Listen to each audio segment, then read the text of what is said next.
আসসালামু আলাইকুম। আজকে ফ্লোরিডার চমৎকার একটি দ্বীপ সম্পর্কে আপনাদেরকে জানাবো। এই মুহূর্তে আমরা আছি ফ্লোরিডার মার্কো আইল্যান্ডে। এটা মূলত মেক্সিকো উপসাগরের তীরে অবস্থিত এবং এটি ফ্লোরিডার বৃহত্তম দ্বীপগুলোর মধ্যে একটি।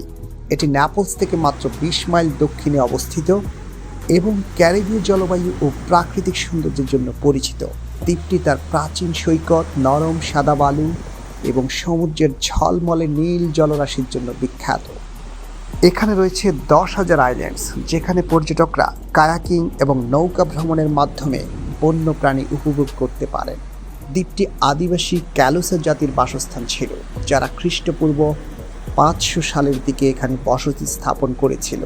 এটি ডলফিন দেখা এবং শেল সংগ্রহের জন্য জনপ্রিয়, যা পর্যটকদের বিশেষভাবে আকর্ষণ করে।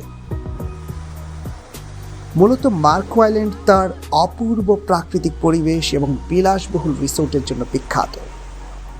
এটি দক্ষিণ পশ্চিম ফ্লোরিডার ন্যাপলস অঞ্চলের অংশ এবং মেক্সিকো উপসাগরের প্রবাহিত নীল জলরাশির মধ্যে অবস্থিত।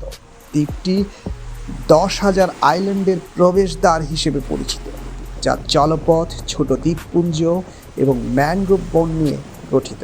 মার্কো আইল্যান্ডে কিছু অনন্য অভিজ্ঞতা উপভোগ করা যায়, যেমন শ্যালিং ট্যুর, ম্যানাটির দর্শন এবং গভীর সমুদ্রে মাছ ধরা।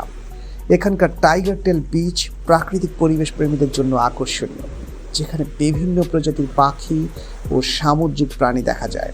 এছাড়া দ্বীপে বিলাসবহুল রেস্তোরাঁ এবং স্পা রয়েছে, যা এটিকে হানিমুন এবং রোমান্টিক গেটওয়ের জন্য আদর্শ করে তুলেছে।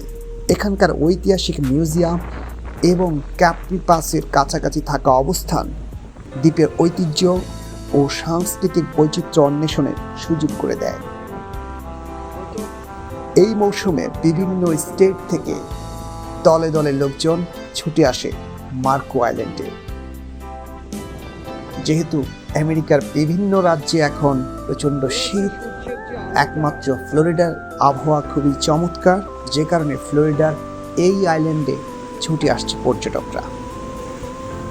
আজকে এ পর্যন্তই। সবাই ভালো থাকবেন, সুস্থ থাকবেন। দেখা হবে পরবর্তী ভিডিওতে।